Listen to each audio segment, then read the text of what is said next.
This is Reverend Casey Carroll. I'm here in Venice. So we're at the Louvre, and the Louvre says, and we're talking about the Sphirot. I want to talk about the G specifically. And so at the center of the Sphirot, it has several different principles. Geburah, strength, where we get Gabriel from. Chesed, where you have God's mercy. It's also faithfulness. When I think of Chesed, the most common way I look at it is when David talks about the faithfulness of the Lord. But it is Chesed God. It's the faithfulness of God, it's His mercies. What you end up seeing is that everywhere we talk about mercy, it lays forth this.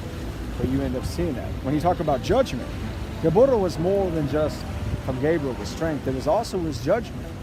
So when you enter into judgment, you understand that in the Kabbalah, there's two pillars, one of severity and one of mercy. So part of that severity came from Geburah. The other side of it, the pillar of mercy, came from that chesed. And so this also is showing that generally the way that the Sphirot is split up. And the tree of life, as they call it, the Yetz Chaim, Yetz Chai. And so ultimately, the G consists of this, and then also Tiferet. Well, Tiferet is interesting because it mentions the glory of God. And so when you see it speaking about glory, you'll oftentimes see Tiferet. Sometimes you see Kabod, that's also for respect. And it was these three characteristics that were tied together. And they used the acrostic of the GE. And so, anytime that you're reading through the Zohar and you see them mentioning that, that's what it's mentioning, is that Chesed, Geburah, and Tiferet. And of course, you can go into what it ties into. The Tiferet is connected into the Yesod, the foundation of the order. You have Netzan, it's tied out into the right of the tree, and then the Hod down into the left. Hod being on the same pillar of severity, and then on the pillar of mercy, finding Netzah. So even the timelessness of His mercy built into that Netzah. And so underneath mercy, what you see is timelessness. It's an eternity. And so it's tied into it. And you can look above it.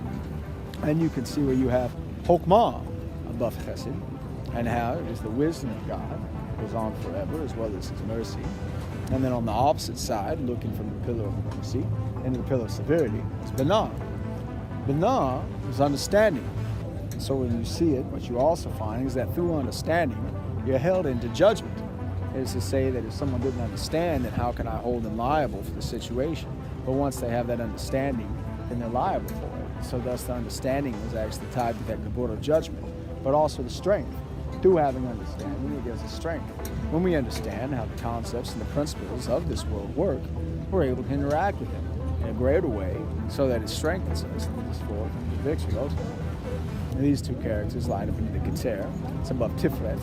And so it's interesting because when you look through in the Sefer Yetzirah, and they mention to say, well, there are 10 Sphirot, not 9 and not 11. So not to take one away, either the kingdom or the Malkuth below, the Keter above. But the one that they don't often add and mention sometimes is Doth.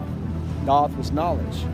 So thus it is actually, I was listening to a rabbi speaking about eating from the tree of knowledge of good and evil. And so they pulled it away from the tree. It's not one of the sphere, although it actually is a portion and lies above Tiferet, under the Keter. So even that knowledge guides forth under the crown, the King of God. And so when we look at the G, what we find is the heart of the Sphirot. It builds forth the principles of God's glory, of His mercy, of His strength and judgment. And we find that when we look further into it, that each one of the Sphirot is actually built with a Sphirot within itself. And so that this is the heart of it itself, and there also exists within it a G unto each Sphirot. It's kind of complicated. Generally, if you're talking to a Kabbalist and they mention the Zohar, ask them about the G, and they can tell you about the principles at God's heart. This is Reverend Casey Carroll from Venice, saying God bless, and just giving you a little insight into the G. See you.